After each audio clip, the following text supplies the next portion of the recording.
Well friends, आज हम present perfect continuous tense को पढ़ेंगे। इससे पूर्व हमने present indefinite tense, present continuous tense and present perfect tense पर वीडियो अपलोड कर दिए थे। आज हम प्रेजेंट परफेक्ट कंटिन्यूअस टेंस को पढ़ेंगे। जैसा कि मैंने आपको टेंस पढ़ाते समय बताया था कि प्रेजेंट टेंस को हम 4 भागों में बांटेंगे, अर्थात वर्तमान काल को, इस समय को हम 4 जगह विभाजित करेंगे: इंडेफिनिट, कंटिन्यूअस, परफेक्ट और परफेक्ट कंटिन्यूअस। तो इससे पूर्व हमने इंडेफिनिट जो सेंटेंस है, प्रेजेंट इंडेफिनिट के हिस्से में कौन से वाक्य आने वाले हैं, कौन से वाक्य आते हैं, उनको हमने पढ़ लिया। प्रेजेंट कंटिन्यूअस टेंस के ऐसे कौन से वाक्य हैं जो केवल प्रेजेंट कंटिन्यूअस टेंस में लिखे हैं। वाक्य वर्तमान काल के हैं, लेकिन हम उनको केवल प्रेजेंट कंटिन्यूअस टेंस में लिखेंगे। वर्तमान के ऐसे कौन से वाक्य हैं या ऐसे कौन से कार्य हैं जिनको हम केवल प्रेजेंट परफेक्ट टेंस में लिखेंगे। ये मैंने आपको इससे पूर्व 3 वीडियो जो जारी किए उसमें मैंने आपको समझाया। आज मैं आपको समझा रहा हूँ कि वर्तमान काल में ऐसे कौन से कार्य हैं जिनको हम प्रेजेंट इंडेफिनिट में नहीं लिख सकते, उनको हम प्रेजेंट कंटिन्यूअस टेंस में नहीं लिख सकते और उन्हें हम प्रेजेंट परफेक्ट टेंस में नहीं लिख सकते। हम केवल और केवल उनको प्रेजेंट परफेक्ट कंटिन्यूअस टेंस में ही लिख सकते हैं। ऐसे कौन से कार्य हैं, अर्थात ऐसे वो कार्य हैं जो कार्य भूतकाल से शुरू हुए या अब से पहले से शुरू हुए और वर्तमान काल में भी वो जारी है, वो रुके नहीं। और एक विशेष बात इसमें ये होती है, there is no perfect continuous tense without time. इसमें समय जरूर होता है, इसमें समय जरूर होता है। जैसे उदाहरण के लिए मैं एक एग्जाम्पल दे रहा हूँ आपको, जैसे she is reading a book. She is reading a book. अब इस वाक्य को हम देख रहे हैं कि वह पुस्तक पढ़ रही है। वह एक प्रोनाउन है, किसी लड़की के लिए हम कह रहे हैं she is reading a book, और जब हम लड़की को देखते हैं तो वो हमें पढ़ती हुई दिखाई देती है, वो एक पुस्तक को पढ़ती हुई दिखाई देती है। लेकिन इसमें ये मालूम नहीं हो रहा हमें कि ये लड़की इस पुस्तक को कब से पढ़ रही है। केवल इतना से होता है कि now she is reading a book, लेकिन ये मालूम नहीं होता कि वो कब से इस पुस्तक को पढ़ रही है। इसी वाक्य को हम इस तरह से लिखते हैं, she has been reading a book और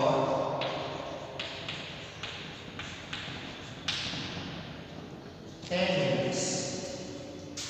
She has been reading a book for 10 minutes. दोनों ही वाक्यों में लड़की पुस्तक पढ़ती हुई दिखाई दे रही है। In the first sentence, when we see the girl, तो हमें क्या करती दिखाई देगी, वो एक पुस्तक को पढ़ती हुई दिखाई देगी। लेकिन हमें ये मालूम नहीं कि वो पुस्तक कब से पढ़ रही है। अर्थात केवल present continuous tense shows or tells about the action that is going on in the present time. इस समय जो कार्य चलता है वो प्रेजेंट कंटिन्यूअस टेंस केवल उसी को बतलाता है। लेकिन प्रेजेंट परफेक्ट कंटिन्यूअस टेंस क्या बतलाता है कि कार्य पहले से शुरू हुआ है, कार्य पहले से शुरू हुआ है and still it is going on, और अभी भी वो जारी है। तो this is the main difference between present continuous tense and present perfect continuous tense. और ये डिफरेंस कौन करता है, ये देखिए हेल्पिंग वर्ब और आगे के उसकी वर्ब्स। तो ऐसी स्थिति में हम प्रेजेंट परफेक्ट कंटिन्यूअस टेंस के अंतर्गत वो वाक्य लिखेंगे या उन कार्यों के लिए हम प्रेजेंट परफेक्ट कंटिन्यूअस टेंस का प्रयोग करेंगे जो कार्य पहले से शुरू होकर वर्तमान काल में भी जारी रहते हैं और हो सकता है वो भविष्य में भी आगे चलते रहें। लेकिन प्रेजेंट कंटिन्यूअस टेंस में केवल हमें इतना मालूम होता है कि इस समय वो कार्य चल रहा है। वो कब से कार्य शुरू हुआ था इसके बारे में हमें प्रेजेंट कंटिन्यूअस टेंस में कोई नॉलेज नहीं होती है। Present continuous tense does not inform us the work very start, कब शुरू हुआ तो केवल इतना आएगा कि ये चल रहा है। लेकिन प्रेजेंट परफेक्ट कंटिन्यूअस टेंस में कार्य कब से शुरू हुआ और अभी भी चल रहा है ये बताएगा। तो देखिए हम प्रेजेंट परफेक्ट कंटिन्यूअस टेंस होते हैं। जैसे प्रेजेंट परफेक्ट कंटिन्यूअस टेंस में कोई तीन बातें हमारी हेल्पिंग वर्ब, मेन वर्ब और कीवर्ड्स। तो इसकी हेल्पिंग वर्ब होती है हैज, बीन या have been. Very simple, in present perfect tense we use has and have, and now in the present perfect continuous tense we are using has been or have been। तो has been जहाँ उसमें has का प्रयोग किया था वहाँ हम यहाँ has been का प्रयोग कर रहे हैं। तो has been is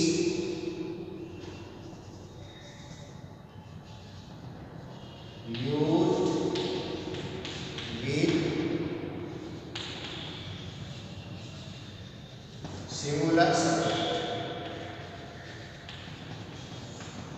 जैसे he, she, it and या and with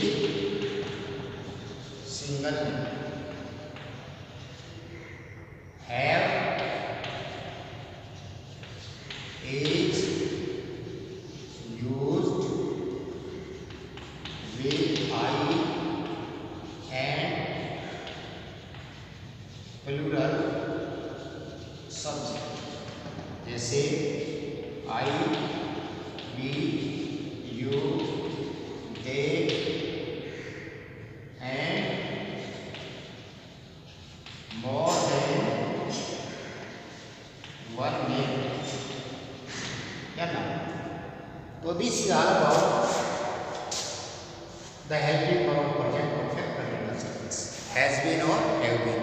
has been is used with singular subject, have been is used I and plural subjects। अब आइए मेन वर्ब, क्योंकि यहाँ लिखा हुआ है प्रेजेंट परफेक्ट कंटिन्यूअस टेंस, और जहाँ पे कंटिन्यूअस शब्द आ जाता है वो चाहे अकेला कंटिन्यूअस हो चाहे वो परफेक्ट कंटिन्यूअस हो, उसमें मेन वर्ब की हमेशा फर्स्ट फॉर्म प्लस आईएनजी, अर्थात इसमें आईएनजी वाली फॉर्म का प्रयोग होगा। तो इसकी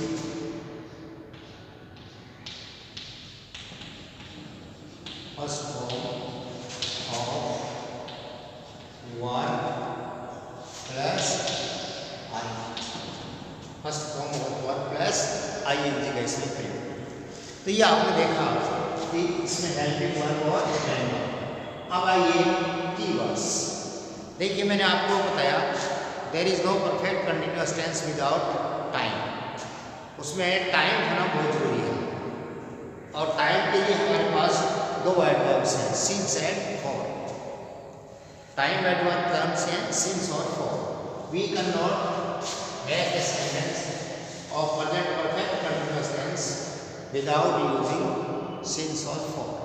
तो सिंस और for are must for the present perfect continuous tense. तो हमारे कीवर्ड्स क्या होंगे? Since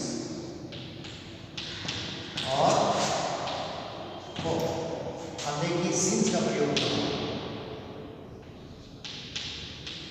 since is used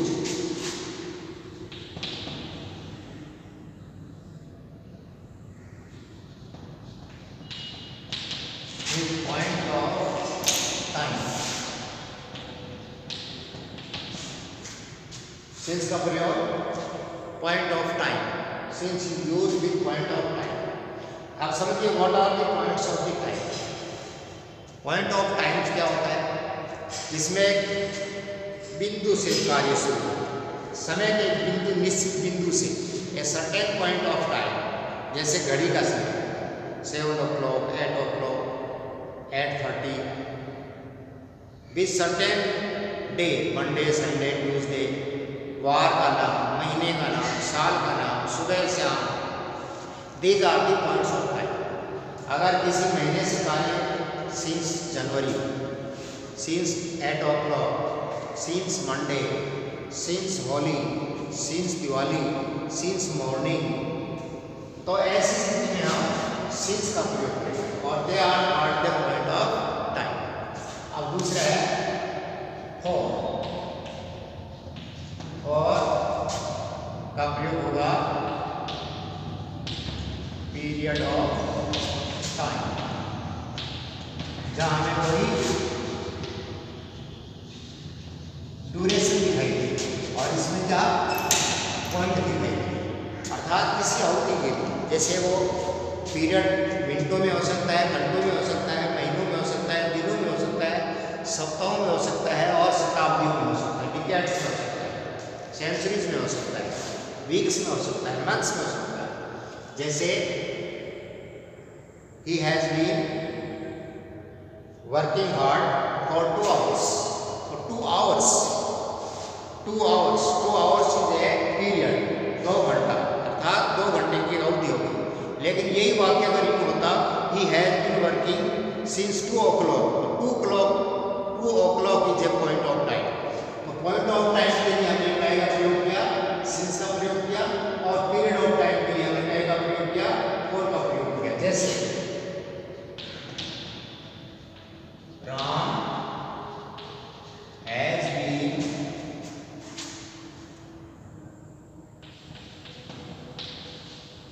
playing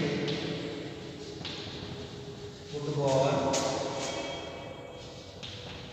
since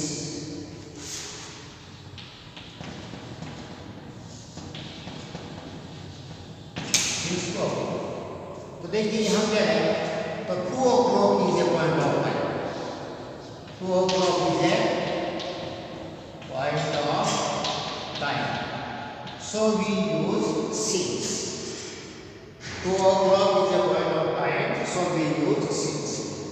In the same way अगर ये सेंटेंस इस तरह से होता,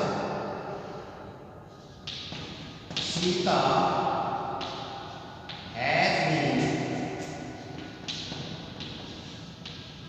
playing cricket for 2 hours, तो यहाँ देखिए what is 2 hours, 2 hours is a period of time, so we use for, इसलिए हमने इसमें for का प्रयोग किया, और 2 o'clock is a point of time, so we use since। तो देखिए इस तरह से ये तो for और since का प्रयोग हम इस तरह से करेंगे। अब नेक्स्ट पॉइंट जो आपका आता है वो आता है कि use of the tense.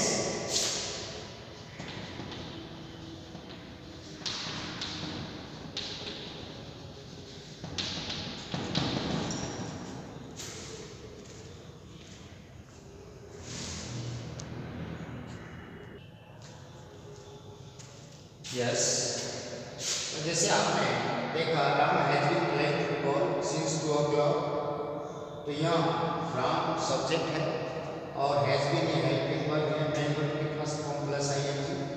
Ram has been playing football since 2 o'clock, तो यहाँ देखिए सिंस 2 o'clock, यहाँ सिंस क्या है, पॉइंट ऑफ द टाइम का प्रयोग करें। 2 o'clock is a point of time, 2 o'clock is not a period of time, but it is point of time, so we use since। In the second sentence, Sita has been playing cricket for 2 hours, and 2 hours is a period of time, एक समय की अवधि है, एक समय का निश्चित बिंदु है, ये समय की निश्चित अवधि है, तो ये पीरियड ऑफ टाइम होने के कारण हमने for का प्रयोग किया। अब मेन चीज़ ये है कि हम where do we use present perfect continuous tense, क्योंकि जब तक हमें ये ध्यान नहीं होता कि हम टेंस का प्रयोग कहाँ करेंगे, तब तक हम स्पष्ट नहीं हो पाते। तो present perfect continuous tense is used to describe an action that began in the past, is still continue and may extend into future tense. अर्थात भूतकाल में कोई कार्य शुरू हुआ और वर्तमान काल में वो जारी रहता है। भूतकाल में किसी समय से कार्य शुरू हुआ और वर्तमान काल में जब व्यक्ति बोल रहा होता है उस समय वो कंटिन्यू रहता है और हो सकता है वो भविष्य में भी आगे के समय भी चला जाए, लेकिन बोलते वक्त तक वो जारी रहता है और उससे पहले कार्य शुरू हो जाता है। देखिए इसमें दो शब्द हैं और इसमें से आपको मैं दो चीजें, परफेक्ट और दूसरा है कंटिन्यूअस, अर्थात प्रेजेंट परफेक्ट कंटिन्यूअस। या मैं आपको और इसको क्लियर लिख के बताऊं, इसका नाम है present perfect, present perfect continuous. Present तो है, इसमें दो चीजें परफेक्ट और कंटिन्यूअस। परफेक्ट का अर्थ वही है जो हमने प्रेजेंट परफेक्ट टेंस में पढ़ा था, action has been completed. Perfect का अर्थ वही है जो हमने प्रेजेंट परफेक्ट टेंस में पढ़ा था कि action has been completed in the present time. और कंटिन्यूअस का मतलब भी वही है जो हमने प्रेजेंट कंटिन्यूअस टेंस में पढ़ा था, अर्थात कार्य चल रहा है, work is going on at the present time. तो दोनों चीजें हैं वही है, परफेक्ट का फुल और कंटिन्यूअस का मतलब लगातार। तो यहाँ दोनों कंबाइंड हो गए, परफेक्ट भी और कंटिन्यूअस, अर्थात एक ऐसा कार्य जो भूतकाल में शुरू हुआ और वर्तमान काल में उसका कुछ भाग परफेक्ट हो गया है। Some part of the work has been completed but whole work is not completed so it is continue. अर्थात कार्य का कुछ भाग पूरा हो गया है जिसको हम परफेक्ट में लिख रहे हैं, और जो शेष है जो चल रहा है अभी रुका नहीं है वो कंटिन्यूअस है। सपोज करो कि मेरे पास एक बुक है जिसमें 50 पेज है और मैं उसको 2 घंटे 1 घंटे पहले से पढ़ना शुरू कर देता हूँ, और 1 घंटे बाद में कोई आदमी आकर देखता है कि मैं इस पुस्तक को 2 घंटे से पढ़ रहा हूँ, तो 2 घंटे में जो मैंने पुस्तक पढ़ी है वो मैंने कार्य कंप्लीट कर लिया। Some page has been read by me, कुछ पेज उसके पढ़ लिए गए हैं, वो कंप्लीटेड हो गए। और स्टिल आई एम रीडिंग, अभी भी मैं रुका नहीं, बाकी के जो शेष बचे हुए पेज उनको मैं पढ़ रहा हूँ। अर्थात उस पुस्तक के 50 पेज में से मान लो मैंने 25 पेज पढ़ लिए, ये हो गया परफेक्ट, और बाकी के 25 जो है वो कंटिन्यू। इस तरह से कुल मिलाकर मैं आपको बताना चाहता हूँ कि प्रेजेंट परफेक्ट कंटिन्यूअस टेंस में कार्य भूतकाल में शुरू होता है और वर्तमान काल में वो जारी रहता है। कार्य का कुछ भाग उसमें कंप्लीट हो जाता है जिसको हम परफेक्ट के अंतर्गत रखेंगे, और बाकी का जो शेष कार्य है जो अभी पूरा नहीं हुआ है लेकिन उसको हम रुके नहीं हैं, वो अभी जारी है, चल रहा है, उसको हम आगे कर रहे हैं। तो ऐसी स्थिति में हम प्रेजेंट परफेक्ट कंटिन्यूअस टेंस का प्रयोग करेंगे। अब इसके रूल्स देखिए, रूल्स।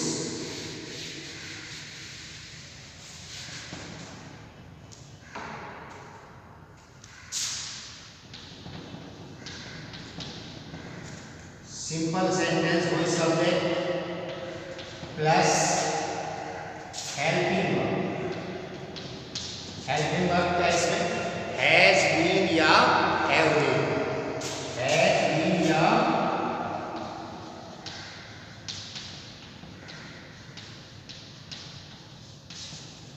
सब्जेक्ट के अनुसार। अगर our subject is singular then we use has been, if our subject is plural or I then we use have been, plus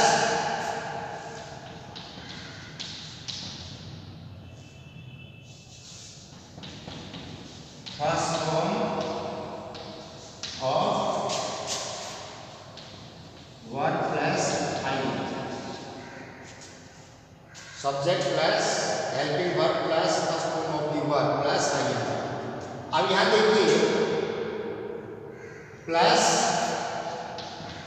object plus since या अर्थात सिंस का प्रयोग करेंगे या for का प्रयोग करेंगे, क्योंकि no perfect continuous tense without using since और फॉर।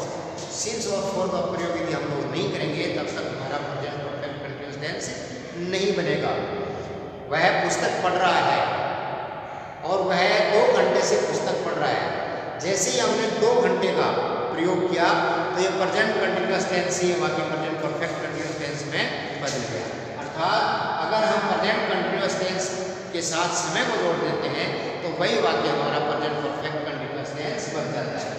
तो इसी तरह से एक सेंटेंस के माध्यम से मैं आपको समझा रहा हूं, जैसे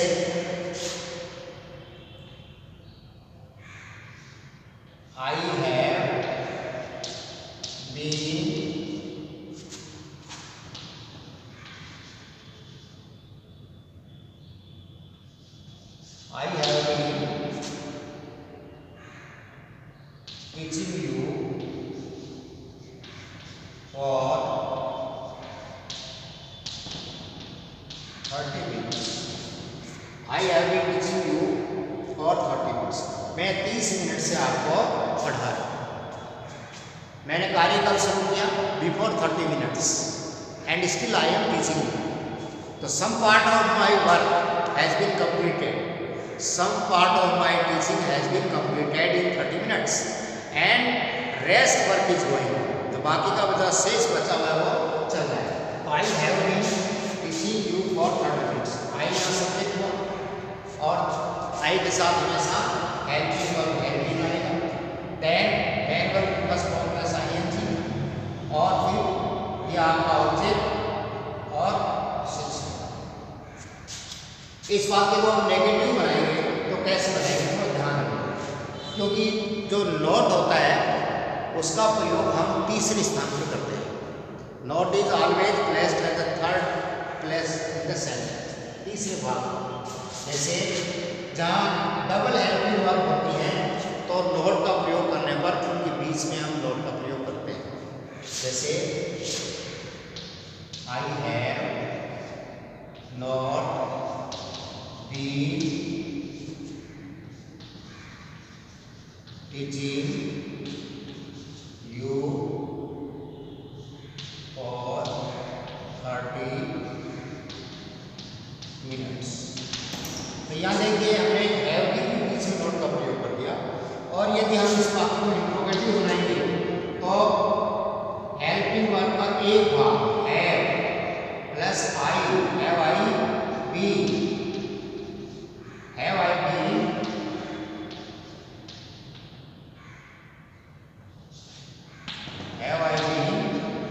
टीचिंग यू फॉर 30 मिनट्स, इस तरह से। और इसको इंट्रोगेटिव और नेगेटिव बनाएंगे तो हैव आई नॉट याद होगी इसके बाद और फिर भी इसके बाद have I not been teaching you for 30 minutes. So in this way, I have taught you present tense, present indefinite, present continuous, present perfect and present perfect continuous tense. चारों टेंस से मैंने आपके सामने टेबल बनाए हैं। Indefinite का table है, continuous का है, परफेक्ट का, परफेक्ट कंटिन्यूअस टेंस का। इन चारों टेंस में आप इस टेबल की सहायता से सब कुछ सीख सकते हो। You will find every rule and regulation in these 4 tables. Present indefinite वाले में प्रेजेंट इंडेफिनिट की सभी चीज़ें मिलेंगी आपको। कंटिन्यूअस में कंटिन्यूअस से संबंधित सभी नियम्स मिलेंगे और परफेक्ट में परफेक्ट से संबंधित और ये प्रेजेंट परफेक्ट कंटिन्यूअस टेंस का चार्ट है। You will find every point, every rule in the connection of present perfect continuous tense in this table.